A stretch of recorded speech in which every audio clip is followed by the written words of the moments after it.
बात कर रहा हूँ शेख। वालेकुम सलाम की हाल ने जनाब। मुझे अल्लाह का शुक्र है। राती मेरे मोबाइल च 329 रुपये थे, 281 रह गए, विच माल किने कड्ढिया? शेख का वाले तुम वेट करें। चेक नहीं कराने पैसे पिछा घलाओ, मेरा पैकेज लगा है, पैसे गए किधर ने? इंतजार करें, मुझे चेक करने का मौका देंगे आप? बड़ा औखा बोलना तू। हाँ आप जो 329 रुपए के बैलेंस की बात कह रहे हैं उसमें से 23 रुपए 90 पैसे गेम लॉक की सर्विस के यूज में हुए हैं गेम और सर्विस 23 लॉक रुपए 90 किने लाई पैसे है? नॉर्मल की सर्विस के यूज में है। वो किने लाई है सर्विस? सर आपकी जानी से आपके नंबर पर लगी है। और मेरे नंबर ते किने लाई है?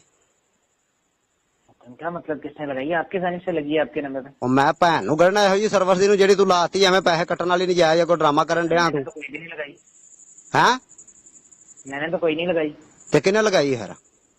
आपकी जानी से लगी है। मैनू लौड़े का पता किवें लगदी? ना मैनू पता, ना लेना ना देना, सर्विस ला के तुसीं पैसे कट के अगों आना पे आपकी जानब से लगी है।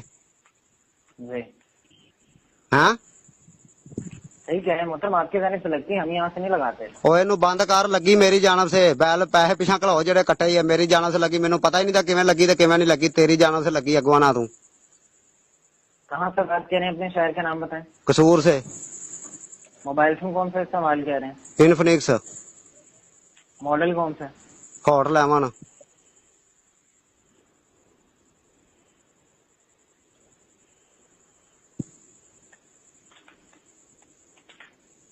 सर्विस उन्हें लगी, मैं किहड़ी सर्विस लाई भी जेडे तुसीं पैसे कट ले? मैं पैकेज राती मैं क्या खत्म होना, मैं हुण बैलेंस करवाया रात दा भी, चलो सुबह रात नूं 12 बजे पैकेज मुकना, पैकेज ला लांगा। हुण पैसे नहीं पूरे हैगे विच।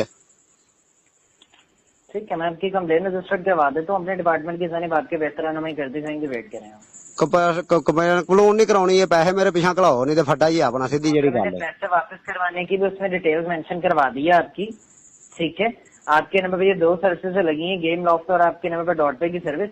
दोनों को बंद करवाने के लिए मैंने कंप्लेन आपके रजिस्टर्ड करवा दी और दोनों के लिए मैंने कंप्लेन में मेंशन करवा दी है। ठीक है, डिपार्टमेंट के जाने से मालूमात वेरीफाई करके आपकी बेहतर रहनुमाई कर दी जाएंगी। 48 घंटों के अंदर अंदर आपको फीडबैक शेयर कर दिया जाएगा। ਉਹਨੇ ਨਹੀਂ ਫੀਡਬੈਕ ਨਾ ਸ਼ੇਅਰ ਕਰ ਮੇਰਾ ਭਰਾ, ਤੂੰ ਇਹ ਪੈਸੇ ਪਿਛਾ ਘਲਾ ਜਿੰਨੇ ਕੱਟੇ ਨੇ। ਨਾ ਮੈਨੂੰ ਸਰਵਿਸ ਦਾ ਪਤਾ ਤੇ ਨਾ ਮੈਂ ਲਾਈ ਹੈ, ਮੈਨੂੰ ਇਹ ਵੀ नहीं पता लगदी कि मैं तो बंद किथों होनी कॉल पे रहते हुए तो नहीं कर सकता, अलबत्ता मैंने अफसर से ऐसा की है कि मैंने आपकी कंप्लेन बना दी है बैठ के।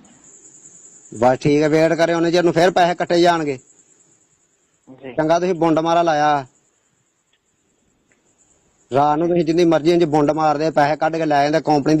ਕੰਪਨੀ ਦੀ ਬੁੰਡ ਚ ਤੁੰਨੀ ਜਾਂਦੇ ਸਾਰੇ, ਤੁਸੀਂ ਨਜਾਇਜ਼ ਬੰਦਿਆਂ ਦੇ ਪੈਸੇ ਕੱਟ ਕੇ जी ਭੂਸਿਆਂ ਬਣਾਇਆ ਆਵਾਮ ਨੂੰ। जी ਜੀ ਜੂ ਨਹੀਂ ਭਾਈ, ਮੇਰੇ ਪੈਸੇ ਪਿਛਾ ਘਲਾਓ, ਨਹੀਂ ਤੇ ਫੱਡਾ ਹੀ ਆਪਣਾ, ਸਿੱਧੀ ਜਿਹੜੀ ਗੱਲ ਹੈ। ਮੈਂ ਖੋਤਾ ਘੋੜਾ ਛੱਡਾ ਖੁੱਲਾ। मैंने आपकी कंप्लेन रजिस्टर्ड करवा दी है, 48 घंटे में आपको फीडबैक शेयर कर दिया जाएगा। 48 ਘੰਟਿਆਂ ਦੇ ਵਿੱਚ ਫਿਰ ਤੁਸੀਂ ਪੈਸੇ ਕੱਟ ਲੋਗੇ? तो नहीं, अगर आप कटेंगे दोबारा पैसे तो मैं दोबारा हेल्पलाइन पे कॉल कर लीजिएगा। ਤੇਰਾ ਦਿਮਾਗ ਨਹੀਂ ਖਰਾ ਸਹੀ ਹੈਗਾ? ਹੈਲਪਲਾਈਨ ਤੇ ਕਾਲ ਕਰ ਲਈ, ਜਿਵੇਂ ਅਸੀਂ ਤੁਹਾਡੀ ਹੈਲਪਲਾਈਨ ਤੇ ਕਾਲ ਕਰਨ ਲਈ ਬੈਠੇ ਆ। ਤੁਸੀਂ ਤੁਹਾਨੂੰ ਜੀ ਖੋਤੇ ਘੋੜੇ ਦੀ ਲੋੜ ਏ। जी ਛੱਡਾਂ ਫਿਰ? सही कह रहे हैं आप। ਨਹੀਂ ਛੱਡਾਂ ਫਿਰ ਇੱਕ ਵਾਰੀ? वो क्या होता है? ਖੋਤਾ ਘੋੜਾ? वो क्या होता है? ਖੋਤੇ ਘੋੜੇ ਦਾ ਨਹੀਂ ਪਤਾ ਤੈਨੂੰ ਕੀ ਹੁੰਦਾ? ਗਾਲ ਮੰਦਾ, नहीं पता। ਗਾਲ ਮੰਦਾ ਜੀ। ठीक है, अगर आप पैसा करेंगे तो मैं कॉल आपकी बंद कर दूंगा। ਨਹੀਂ ਕਾਲ ਤੂੰ ਕਿਉਂ ਬੰਦ ਕਰ ਦੇਗਾ? ਤੁਸੀਂ ਜਿਵੇਂ ਮਰਜ਼ੀ 48 ਘੰਟੇ ਬਾਅਦ ਤੂੰ ਪੈਸੇ ਕੱਟ ਕੇ ਲੈ ਜਾਏਗਾ। ਤੁਹਾਡਾ ਇਹ ਚੰਗਾ ਡਰਾਮਾ ਤੁਸੀਂ ਬਣਾਇਆ। तो मैंने आपको बताया था कि मैंने आपकी कंप्लेन बना दी है, पैसे रिटर्न करवाने और उसको बंद करवाने के हवाले से वेट कर लें, बेहतर है ना। वहीं ਤੂੰ ਮੇਰੀ ਕਿਸੇ ਸੁਪਰਵਾਈਜ਼ਰ ਨਾਲ ਗੱਲ ਕਰਾ। ਕੰਪਲੇਨ ਜਿਹੜੀ ਤੁਸੀਂ ਬਣਾਤੀ ਮੈਨੂੰ ਅਭੀ ਕੇ ਅਭੀ ਪੈਸੇ ਵਾਪਸ ਚਾਹੀਦੇ ਨੇ। ਕੰਪਲੇਨ ਚੰਗੀ ਤੁਸੀਂ ਬਣਾਤੀ ਯਾਰ। देखें, अभी ना तो सुपरवाइजर आपको वापस करवा सकते हैं ना मैं करवा सकता हूँ। इसके लिए वाहद इस कल कंप्लेन था जो कि मैंने आपकी रजिस्टर्ड करवा दी है। आप वेट कर लें, आपके बेहतर है नुमाई। ਉਹ ਵੇਟ ਮੈਂ ਕੀ ਕਰਾਂ? ਮੈਂ ਭਾਈ ਪੈਸੇ ਹੀ ਲਾਣਾ ਹੁਣ। परेशान ना हो, इंशाल्लाह उम्मीद करता हूँ मुस्तकबिल में मसला नहीं आएगा। ਉਹ ਲੈ ਮੁਸਤਕਬਲ में ਮਸਲਾ ਨਹੀਂ ਆਏਗਾ। ਤੁਸੀਂ ਪਤਾ ਨਹੀਂ, ਮੈਂ ਤੇ ਅੱਜ ਪਹਿਲਾਂ ਚੈੱਕ ਕੀਤਾ, ਖਰੇ ਕਦੋਂ ਦੇ ਕੱਟਣ ਡਿਆ ਜੇ। जी ਇਹਨਾਂ ਨੂੰ ਬੰਦ ਕਰ ਮੇਰਾ ਵੀਰ। ਮਿੰਟ ਤੋਂ ਪਹਿਲਾਂ ਤੇ ਜਿਹੜੇ ਪੈਸੇ ਘਲਾਏ ਕੱਟੇ ਉਹ ਵਾਪਸ ਘਲਾ। ਮੈਂ ਪੈਸੇ ਹੀ ਲਾਉਣਾ ਹੁਣੇ ਹੀ 12 ਵਜੇ। वेट करें, मैंने अफसर की कंप्लेन बना दी है, वेट ਉਹ ਯਾਰ ਤੂੰ ਮੈਨੂੰ 48 ਘੰਟਿਆਂ ਦੀ ਗੱਲ ਸੁਣਾਈ ਜਾਂਦਾ ਵੀ 2 ਦਿਨਾਂ ਦੇ ਵਿੱਚ 2 ਘੰਟੇ 2 ਦਿਨ ਮੈਂ ਤੁਹਾਡਾ ਵੇਟ ਕਰਦਾ ਰਵਾਂ ਨਵਾਬਾਂ ਦਾ। ਹੁਣ ठीक है, ਇਹਨੂੰ ਅਭੀ ਕੇ ਅਭੀ ਕਰੋ, ਜਿਹੜਾ ਕੰਮ ਨਿਬੇੜਨਾ ਨਾ ਹੁਣੇ ਨਿਬੇੜੋ। चलें सही कह रहे हैं आप। अभी तो कॉल पे रहते हुए तो नहीं हो सकता, कंप्लेन बना सकता तो वो मैंने बना दी।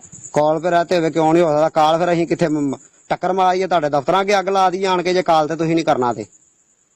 ठीक है, मैंने कॉल पे रहते हुए कंप्लेन बना सकता तो वो मैंने बना दी है। ਤੇ ਬੰਦ ਕਿਹਨੇ ਕਰਨੀ ਹੈ?